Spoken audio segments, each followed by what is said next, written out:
it's Vince from mymatevince.com, and in this video today we're going to try and fix this Android mobile phone down here. So this is actually my wife's phone. It's not the best phone in the world, far from it. It's just a Vodafone branded phone. Sort of phone that would cost £80 or £90. Had it now for probably 3 years and it's been working absolutely fine. Until about a week ago, or maybe 2 weeks ago. And what was happening is, when I was ringing the phone here, it wasn't ringing. So the speaker's gone on it.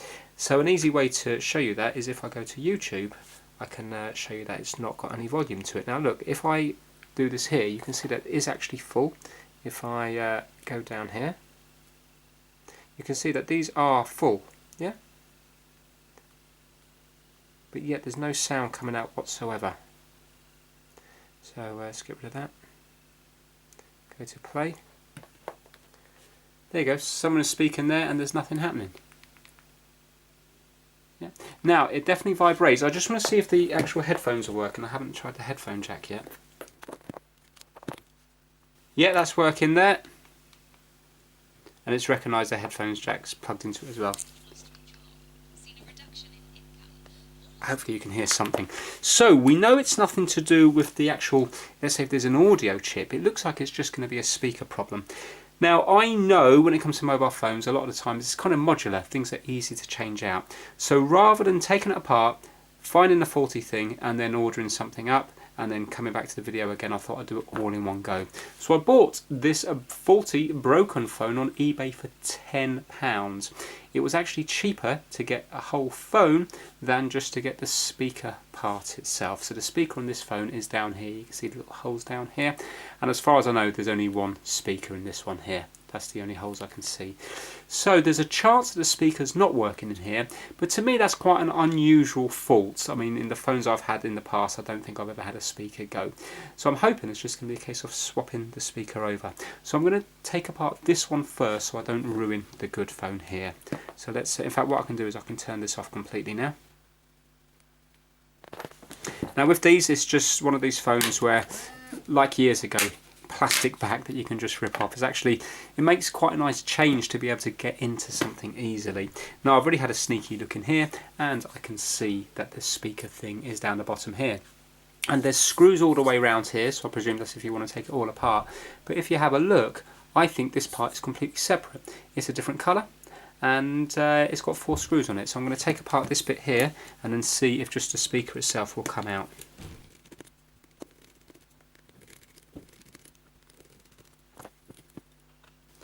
Let's see if I can pick this out at all. Maybe I have to take off the bezel.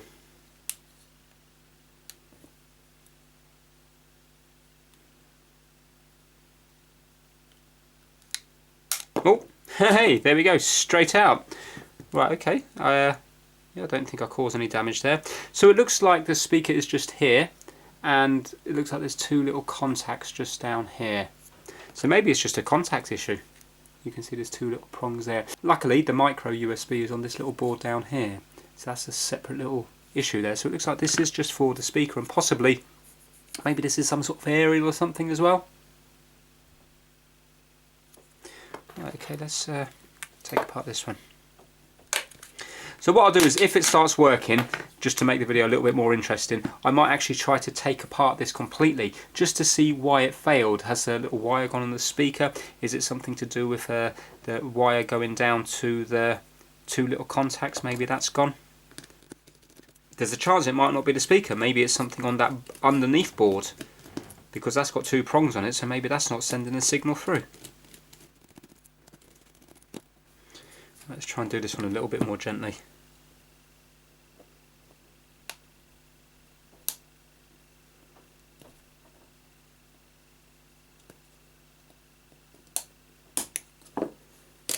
There we go. Right, that does actually look a little bit bent there, but that could have been when I took it out just now.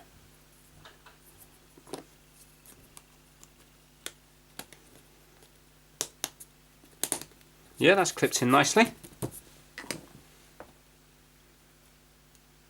So you might be wondering, is it worth saving a phone like this? Well, the phone wasn't expensive, but if it can be fixed for £10, even if you forget about the money I make on the video, I still think it's worth it. even if like my wife was to upgrade, the phone, the screen's nice and big, it's nice and colourful, it's still going to be an okay phone, especially maybe for a child's first phone. You know, if the parents didn't have a lot of money to spend on a phone, you can get really good SIM-only deals. And, you know, I'm sure you can probably pick up these phones working for second-hand for £30 or £40. So although it wouldn't be worth spending much time on it, it's still going to be a useful product to somebody, isn't it? Right, let's just pop that back together. Which one was my one? The clean one?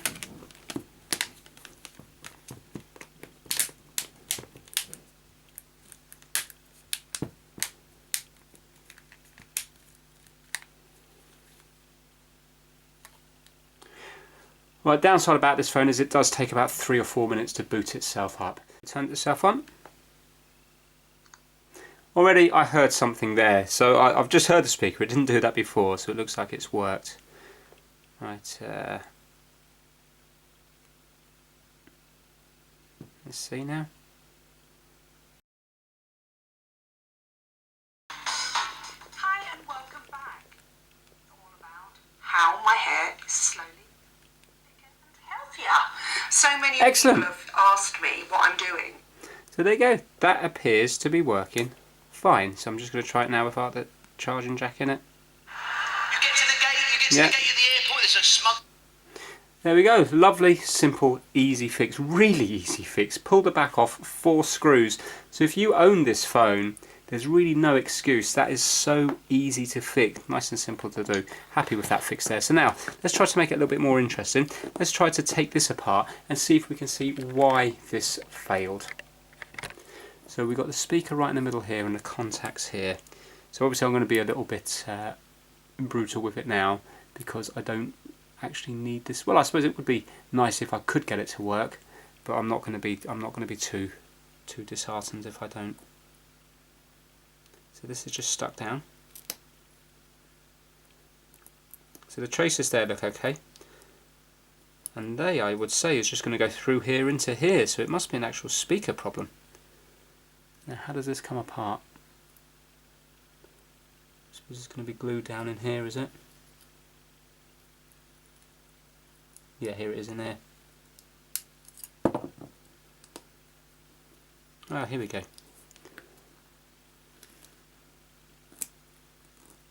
Oh, that's just a cover.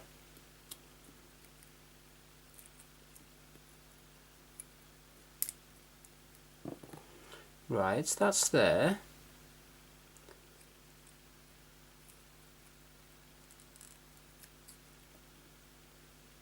Do you reckon it's gone on the bend there?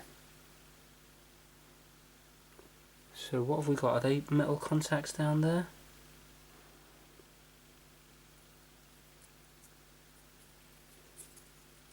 Let me get a little pry tool to get that out. Here we go. Right, well there's really nothing to it apart from that there. So has the ribbon cable failed, I wonder? Maybe where it was bent through? Is that just glue in the corner there? I mean, they're pretty thick traces there. That should be okay, shouldn't it?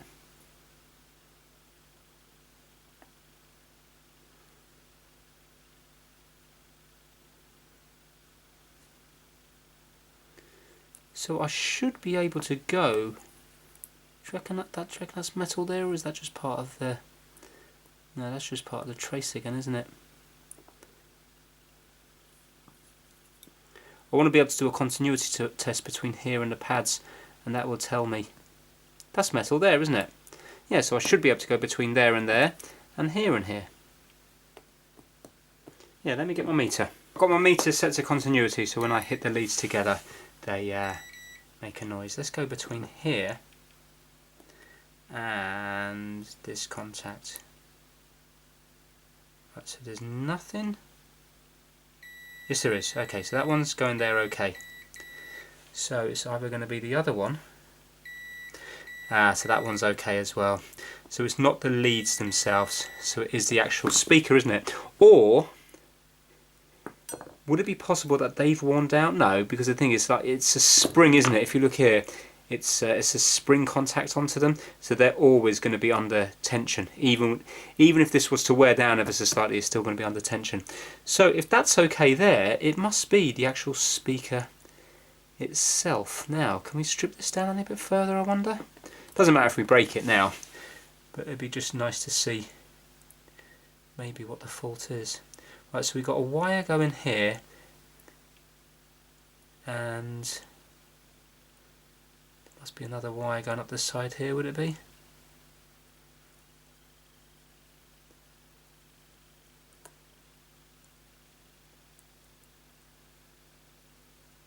So this is actually, this is the thing that's doing the moving up and down, isn't it?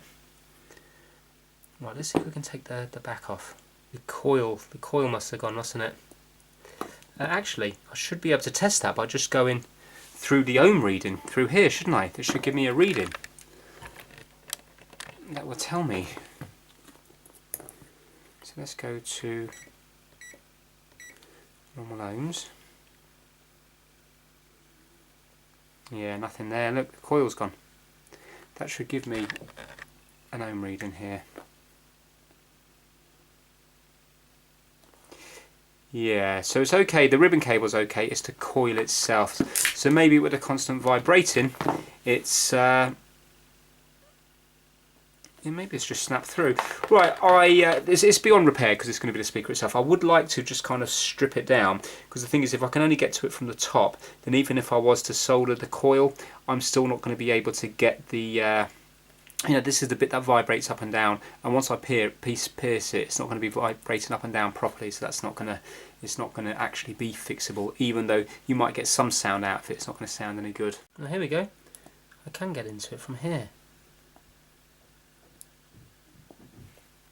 That's it.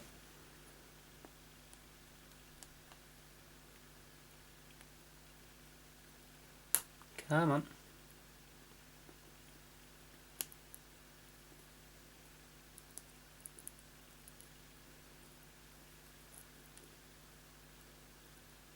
Right, so this is the coil here.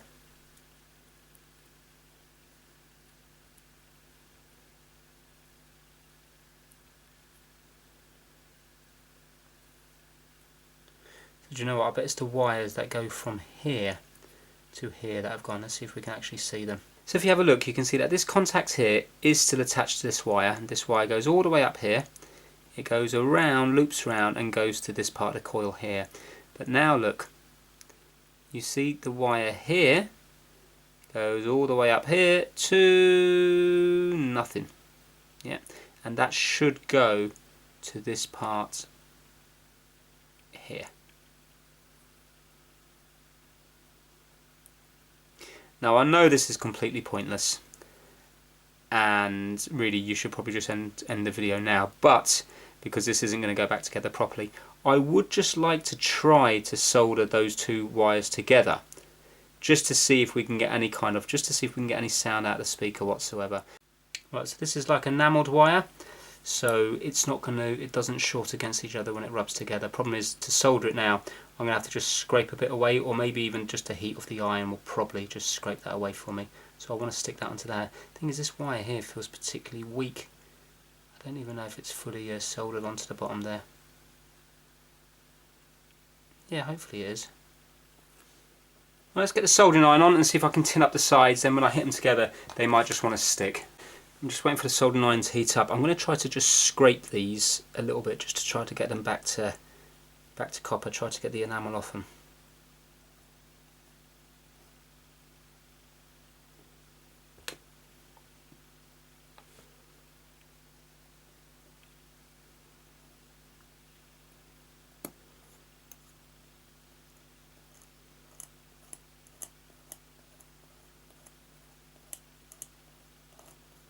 Hopefully that will do that one.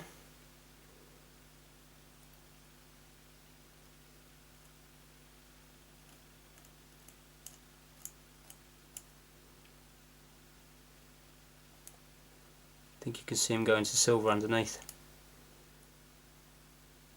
There we go.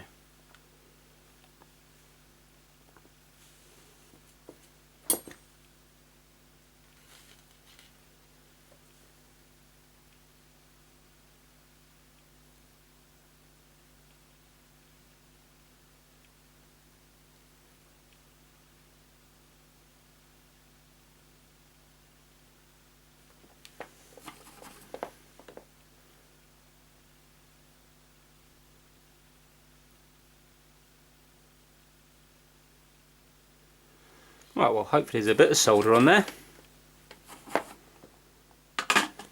Right, let's try to get them in the same kind of location.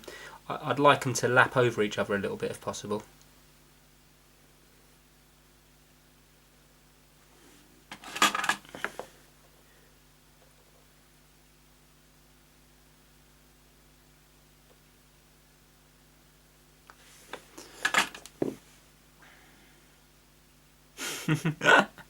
I think that's just barely stuck. Maybe I should try and get a little bit more on there.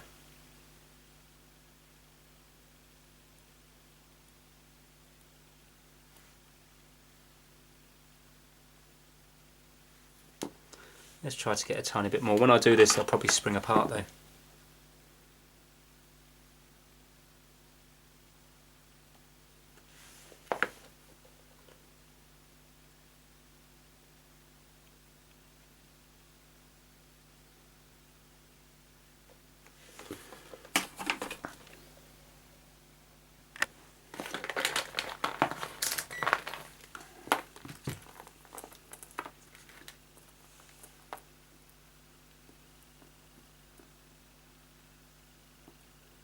There you go. Yeah, 7 ohms. 7.2 ohms. So let's put a little bit of UV mask on that, and then let's see if we can close that up. This is the UV mask I'm going to be using.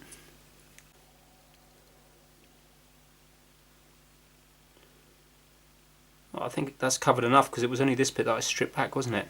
So let's get the UV light on that, let it go hard, and try to reassemble it.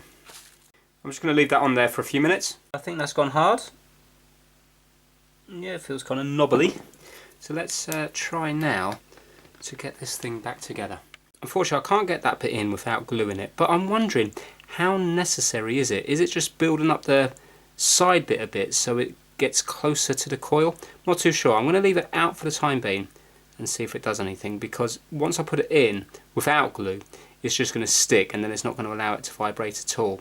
But at least right now, it's doing it. I think it might be doing a little bit of vibration. I'm not too sure. We'll give it a go. Let's just see what it does. I mean, it's. I'm not going to be using it anyway. This was just to prove what the fault was.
I heard a tiny little noise. Right, let's see if it's going to work. I'm going to go onto a YouTube video that I'm not going to get a copyright on. Elliot won't mind. Look at that. Right.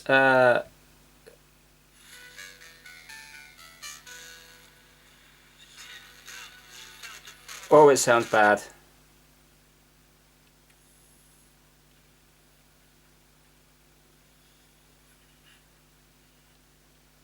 This must be a live stream he did. Oh yeah.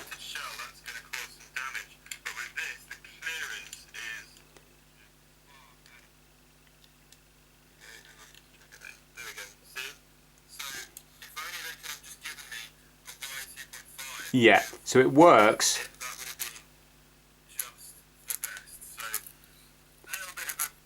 Yeah, it sounds horrible. So you can hear it.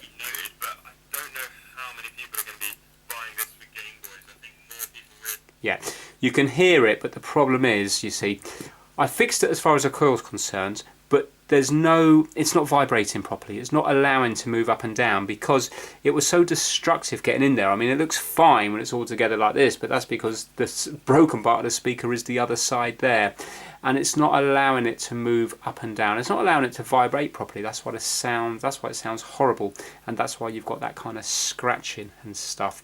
So it was just a coil that was faulty, but in order to get to the coil, it was very destructive. And I don't really know if there's an easy way to get into that or not. They're not really made to be repaired, are they? Well, I mean, they are. You see how easy it was to repair. Just pop this in. It is a 5-minute job. But I still think it was nice to go that little bit further just to prove it was the coil of the speaker and attempt to repair it. So it was working more than it was before, but it's still, you couldn't use it like that. But it's not a problem because I can just pop this one in and then it's going to be perfect again, which I will do right now. Just because there's 2 contacts there, I'm not even going to turn the phone off because they're not going to short when I take them off.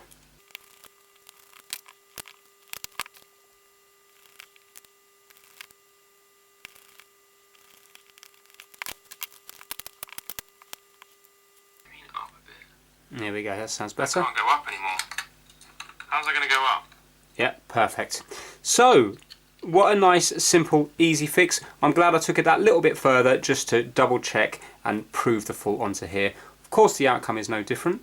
I could have just done this in 5 minutes and it would be working. If you were doing it for a job, you would do that. But I always find it more satisfying to actually definitely prove what the fault was. And now I know it wasn't the ribbon cable part, it wasn't the contacts, 100% without a shadow of doubt, it was the coil itself. Probably where it was constantly moving up and down. It must have just made that little bit of wire weak. You know, when you constantly move wires like that, they break. That must be what happened there. So that is it for this video. The phone is now up and running again. If you enjoyed it, please give it a thumbs up and please subscribe for more Trying to Fix videos. Take care. Bye now.